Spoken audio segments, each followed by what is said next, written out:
Alors, il y a notre ami Pascal qui vient de m'envoyer un SMS et il me dit il y a deux choses qui me font marrer là. Le ralliement Zemmour, Marion Maréchal et puis Jacqueline Moureau. Jacqueline Moureau, elle s'est ralliée à Zemmour. Et puis surtout, il dit ouais, pendant 2 heures, ils se roulent tous des pelles, ils se font la bise, etc. Bah, tu sais, Pascal, mon père, il m'a dit la même chose. Il regardait la télé et puis il me dit putain, je regardais le truc Pécresse, machin, etc. Et il me dit fallait voir. Hein. Ah oui, non, c'était ça. C'était l'enterrement de Jean-Pierre Pernaut. Et il a vu des images de l'enterrement de Jean-Pierre Pernaut. Il me dit, il y avait tout le monde. Hein. Sarkozy, la mère Macron, Pécresse. Enfin, tu sais, voilà. Il fallait que le français moyen, tu sais, qui regarde l'enterrement de Jean-Pierre Pernaut. Ouais, mon père. Bon, il fallait que le français moyen, il puisse voir aussi les candidats. Tu vois, c'était the place to be, tu vois, pour un candidat à l'élection présidentielle. C'était l'enterrement de Jean-Pierre Pernaut. Et il me dit, fallait voir, hein, ils se sont tous fait la bise. Hein. Sarkozy, il a fait la bise à Brigitte Macron, Pécresse, elle a fait la bise à un tel, etc. Bon, déjà, ils sont tous copains, en fait, tu vois, donc ça prouve à quel point c'est un grand théâtre qu'ils jouent. Et puis surtout, pas de masque, geste barrière zéro, je te fais la bise, tu vois. Et c'était de la science, là, pendant 2 ans, avec des médecins qui venaient nous dire, il faut faire ci, il faut faire ça, vous êtes des irresponsables, c'est à cause de vous, machin, nous on sait, mais comment vous pouvez dire ça, vous êtes vraiment des complotistes, etc. Regarde-les, ils se font la bise pour fêter les élections, sur le cadavre d'un présentateur de propagande. Incroyable. Bon, vas-y, Thomas, non, pardon, tomate pastèque. Alors, vas-y, tu nous parlais de tes films préférés.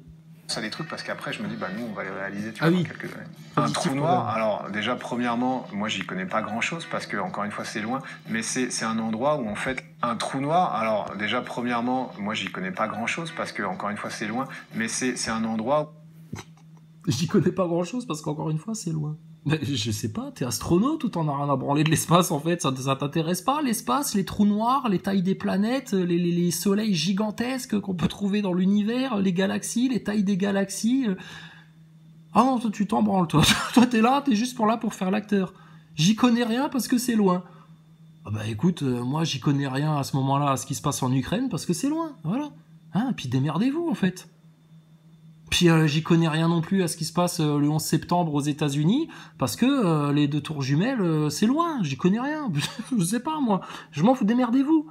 Hein, venez pas faire la guerre au Moyen-Orient en remuant une fiole de pisse là, en disant on a des armes de destruction massive en Irak. Faut y aller là, faut les bousiller. Hein, parce que c'est loin en fait. Mais quelle explication de merde, franchement. Mais Pesquet, sérieux. T'es vraiment mauvais, hein. Oui, tu sais, bah arrête un peu. Un trou noir, alors déjà premièrement, moi j'y connais pas grand chose parce que encore une fois c'est loin, mais c'est un endroit où en fait la matière est tellement dense que si tu veux des masses énormes sont concentrées dans des petits points, enfin dans un volume est vraiment tellement minime que la gravité en fait attire encore plus et que c'est un... Comment ça la gravité attire encore plus? Qu'est-ce que tu racontes? Tu viens de nous dire que les déchets spatiaux orbitaient autour du globe. Là, t'es en train de nous dire que la gravité, ça attire vers un centre, vers le point, là. Comme dans un trou noir. Mais du coup, de manière beaucoup plus forte dans un trou noir que autour du globe. Mais Pesquet, tu viens de te contredire. Merde. Pépé Pesquet, qu'est-ce qui t'arrive? Est vraiment tellement minime que la gravité, en fait, attire encore plus et que c'est un espèce d'aspirateur total. Un aspirateur, la gravité serait un aspirateur. Sauf pour les débris spatiaux, les déchets spatiaux qui orbitent autour du globe et qu'il faudrait aller chercher avec un filet. Mais c'est fantastique cette histoire-là, Thomas. les NASA boys, vous en avez pas marre d'être les débiles de l'histoire là, sérieux? Tout en vous enflant d'orgueil là sur le pic de la stupidité de la courbe du Dunning-Kruger, vous êtes au top de la connerie là. Vous voyez rien, vous comprenez rien, mais regardez ça, comment le système se fout de votre gueule. Jusque-là, mais ils vous l'ont mise, mais jusque-là. Hein. Et quand on a voulu expliquer ça à l'autruche, c'était trop pour lui, on était le fond du trou des chiottes et il fallait plus nous parler. Oh bah écoute, parle-leur au moins de Dieu. Ouais mais non. Bon bah écoute, fais-leur peur à tes auditeurs. Projette-les dans le chaos. Vas-y, annonce-leur que voilà, que t'as tout prévu, que voilà, et qu'ils vont finir de toute façon dans la merde s'ils ont pas fait 3-4 réserves de boîtes de conserve. Si tu veux, y a pas de problème. Et les autres, hein, je parle de lui, ça c'est une caricature, mais il y en a d'autres. Alors la gravité, c'est comme un aspirateur. Oh, Thomas. dont tu peux pas t'échapper, même la lumière arrive pas à s'en échapper. Tu vois, même la lumière, plutôt que se propager comme on en a l'habitude, elle est retenue, elle est attirée à l'intérieur, c'est pour ça qu'on appelle ça un trou noir. Donc évidemment, c'est pas une situation à laquelle tu peux survivre. C'est pas une situation d'avenir, quoi. Ouais, c'est pas une situation d'avenir. Donc, je sais pas pourquoi vous envoyez pas tous vos déchets, vous les faites des pchit en direction d'un trou noir, et puis après ils se démerdent, hein. Ils finissent sur Mars ou sur la Lune ou où tu veux. Enfin bon. Les conneries d'un mythonaute, quoi.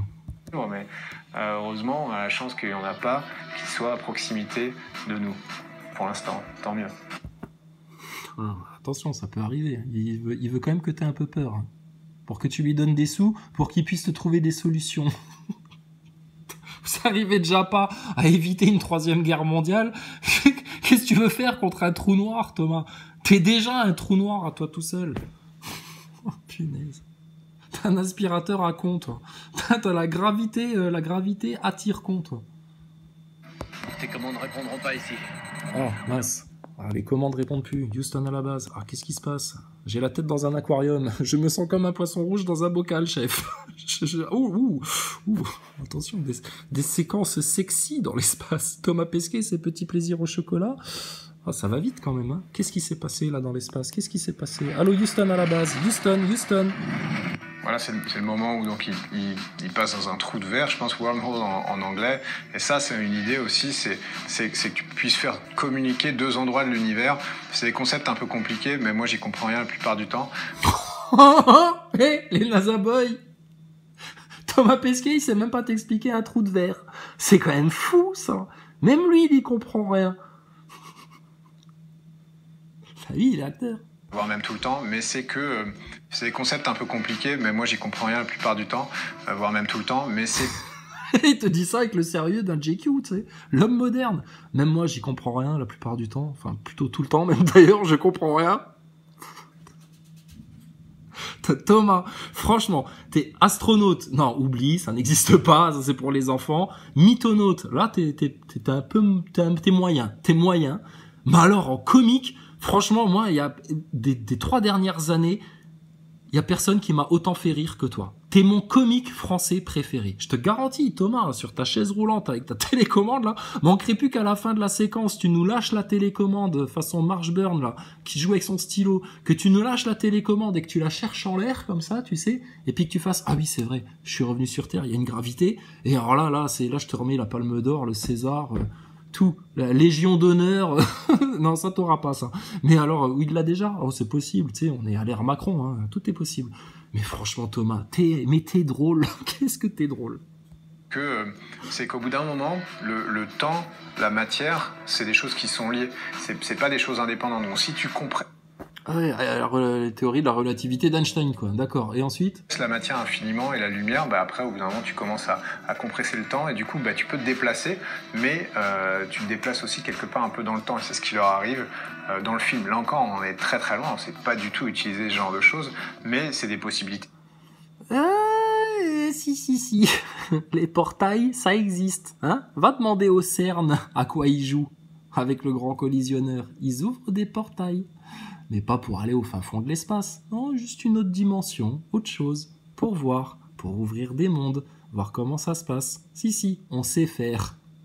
Et la NASA vous a vendu tout ce grand théâtre-là, justement, parce que ils jouent avec ça, ils découvrent ça. On se rappelle de la fameuse expérience de Philadelphie, là, quand ils ont fait disparaître un navire, etc. Ils l'ont rendu invisible. Thomas, oui, tu comprends rien, on sait, c'est normal. T'es un mythonaute. Théorique, de la physique théorique. Alors, Opel Astra. Non, Ad Astra. Je sais pas, je sais pas ce que c'est. Alors, qu'est-ce qui se passe dans Ad Astra? Ah, il y a des trucs avec des mecs avec des calottes sur la tête, des Chinois astronautes. Brad Pitt astronaute. C'est vraiment assez marrant. Alors, je l'ai pas vu ce film en plus, donc ça me fait vraiment plaisir de voir des extraits. Mais il y a un mélange la réalité de maintenant, c'est-à-dire, tu vois, quand ils se préparent pour aller sur la Lune, c'est quasiment la même salle des astronautes Apollo qui a été récupérée maintenant pour les vols comme moi j'ai fait avec SpaceX sur le Crew Dragon pour décoller de Floride. Donc c'est un peu la même salle, t'as un peu les mêmes vieux sièges, t'as cette ambiance un peu dans son jus, et t'as le côté vol commercial, tu vois, elle lui dit bonjour monsieur, bienvenue à bord, est-ce que vous prendrez bien un petit bonbon, une lingette, etc. Parce que c'est le futur, donc c'est un futur où on se projette avec un accès à l'espace qui est plus démocratique, où tu fais le pas. Ah, la démocratie. La démocratie qui nous a amenés vers le Reich européen. La démocratie qui nous a piqué de force. La démocratie qui nous pique notre pognon. La démocratie qui nous fraude des élections. La démocratie qui bientôt nous amènera dans l'espace en nous proposant un petit bonbon à la menthe et une lingette. Ah, vivement qu'on y soit, si on traverse la 3e guerre mondiale et qu'on survit. Ah, ouais, parce que quand il va plus nous rester que des morceaux de bois et des cailloux, je sais pas comment on va aller dans l'espace, là. C'est la fameuse phrase d'Einstein, alors la 3e guerre mondiale, vous la voyez comment? Je sais pas, mais en tout cas la 4e guerre mondiale, je peux te dire qu'elle aura lieu avec des cailloux et des bâtons, hein, et des bouts de bois, parce qu'il restera plus rien en fait. Qu'est-ce qu'il nous parle de lingettes et de bonbons à la menthe, pour avoir la laine fraîche pour aller sur la Lune. Voilà, ça se démocratise, hein, les NASA Boys, il y a de l'espoir. Hein. Un jour aussi, peut-être, on vous proposera une lingette, un bonbon à la menthe, on vous demandera votre QR code, et puis hop, direction Space Mountain, la Lune, hein, pour aller faire quoi? Je sais pas, tu verras bien, tu fais un tour, tu regardes, et puis tu reviens. Hein. Ah, les cratères vus de près, oh, c'est beau, oh là là, de la poussière partout, oh, magnifique, oh là là. Ils auraient pu nous faire ça dans un simulateur, c'était pareil. Ouais. Avec l'aviation. Est-ce que ce sera vraiment ça? Je sais pas. Ah oui, je sais pas. Ah bah ouais, là tu iras faire un tour de Jeep dans les dunes, etc. Tu vois. Avec ton casque en or, là. J'aime bien ces images de Lune parce que y a le côté... Parce qu'elle ressemble vraiment à tout ce qu'on vous a vendu à la NASA depuis des années. Et franchement, Stanley Kubrick doit se retourner dans sa tombe tellement c'est bien fait. Alors, j'aime bien ces images de Lune, là. Vas-y, pourquoi? T'as vu la Lune, Thomas? T'es content? Ouais. J'aime bien ces images de Lune parce que y a le côté une base sur la Lune, une colonie. Alors là, c'est ambitieux quand même. Tu vois, c'est à la taille d'une ville. Nous, ce qu'on veut faire, c'est pas ça. Au début, on aimerait bien faire ça, mais ce qu'on veut faire, c'est un village. Ça va être compliqué. On sera plus enterré, je pense, parce qu'on va se servir du sol pour un peu de protection contre les rayonnements solaires. Un peu. Hein. Ah ouais, parce que tes collègues qui y sont allés, normalement, ils auraient dû cuire. Hein.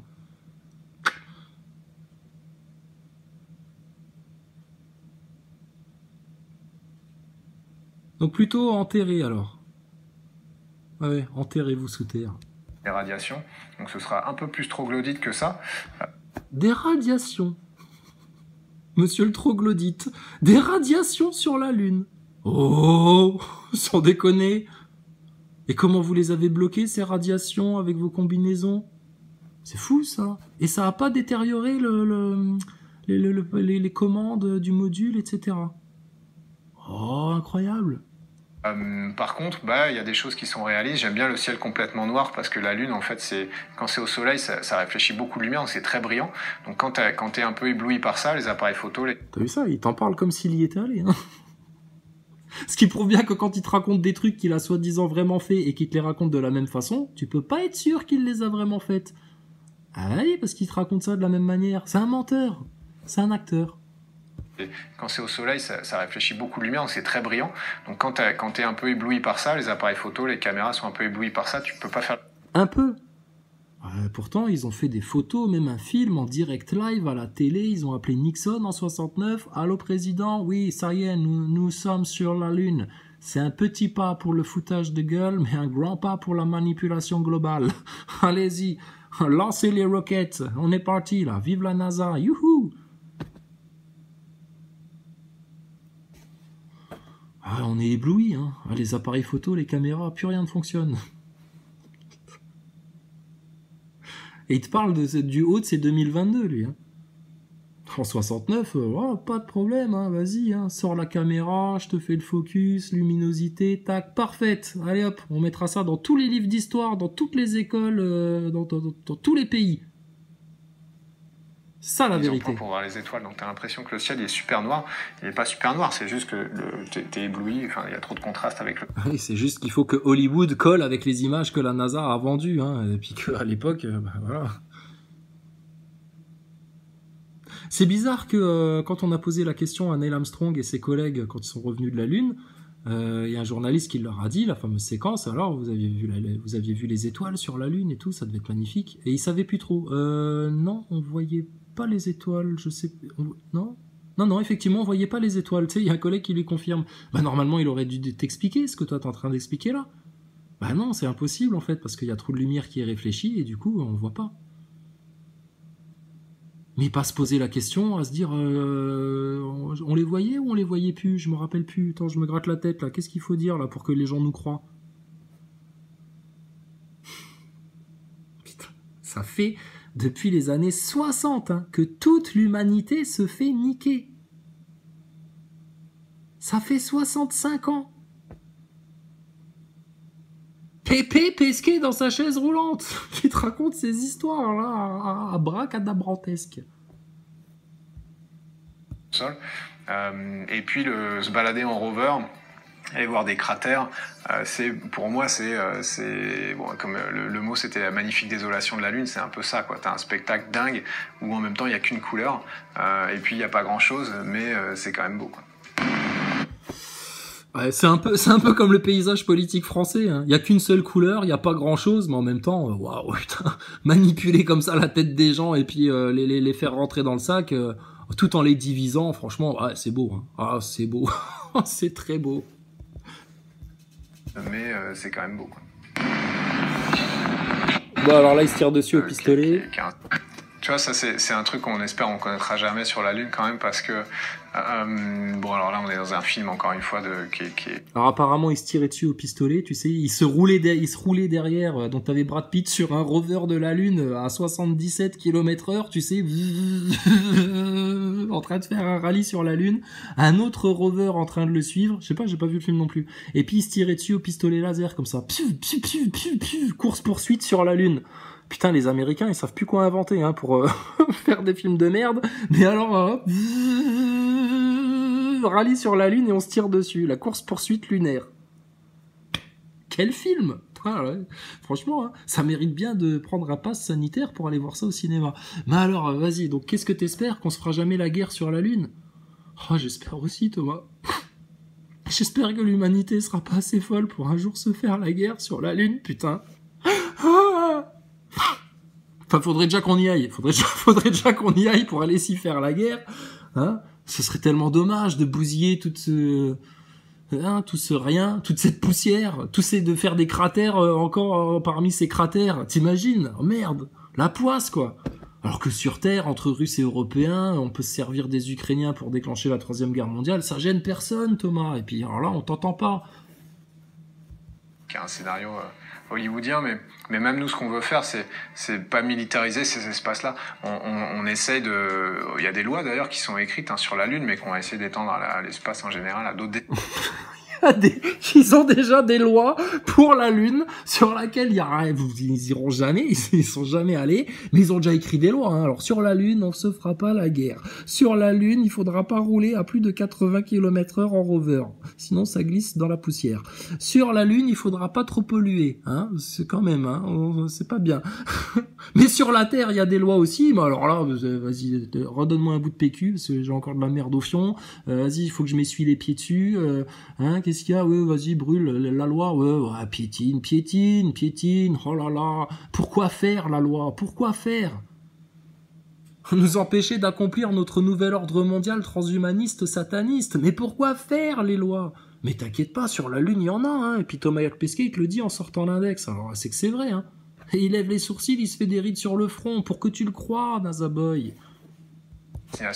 Disant tu peux pas t'approprier les ressources, tu peux pas, tu vois, aller planter un drapeau et dire voilà, ce nouveau territoire, je le prends pour mon pays, je le prends. Bah, on a fait ça sur la Terre depuis des siècles. Pourquoi on le ferait pas sur la Lune? Hein? Qu'est-ce que tu racontes? Mais tu vis dans le monde de Disneyland, toi?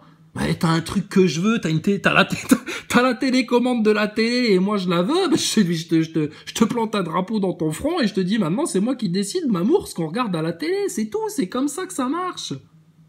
Bah imagine, t'as du blé, du pétrole, des ressources naturelles, bientôt si t'as de l'eau potable, bah mon gars, tu dis rien du tout, pistolet laser, piou piou piou, 3-4 pchit pchit, 3-4 coups de pchit pchit, et puis mon missile nucléaire dans ta gueule, et puis tu te tais quoi. Attends, t'as des trucs que je veux et que j'ai pas. Ben, je te les prends, ça fonctionne comme ça depuis toujours. La loi, c'est pour faire quoi? La loi, ça sert uniquement pour, une fois que t'as accaparé justement les biens des autres, pouvoir dire, bon, ben maintenant c'est à moi et vous avez plus le droit de me le prendre. Ah d'accord, il faut payer des impôts aussi pour... Oui, il y a une redevance télé aussi. Voilà, hein, comme ça on vous dira la vérité, on vous informera de ce qui se passe et puis vous pourrez voter de manière libre et éclairée, hein, comme quand on sort une picouse, de manière libre et éclairée, et ça s'appellera, on va appeler ça la démocratie, hein, comme chez les Grecs, parce que hein, ça fait croire qu'on a réfléchi longtemps et qu'on n'est pas chauve pour rien et que voilà, d'accord. Bon, tu me donnes la télécommande de la télé, maintenant je veux changer de chaîne. Là. Tomate, pastèque. Des lois sur la Lune. Pas de problème. Ouais. Fais des lois sur le Soleil aussi. Hein. Allez-y, des plans sur la comète. Des plans sur la comète. Bon, Mythonaute, il nous reste combien de temps là? On a déjà fait quoi? Ah, il nous reste 7 minutes. 7 minutes, on y est presque, 7. C'est Thomas. On revient, bouge pas. Perds pas la télécommande, hein, Pépé.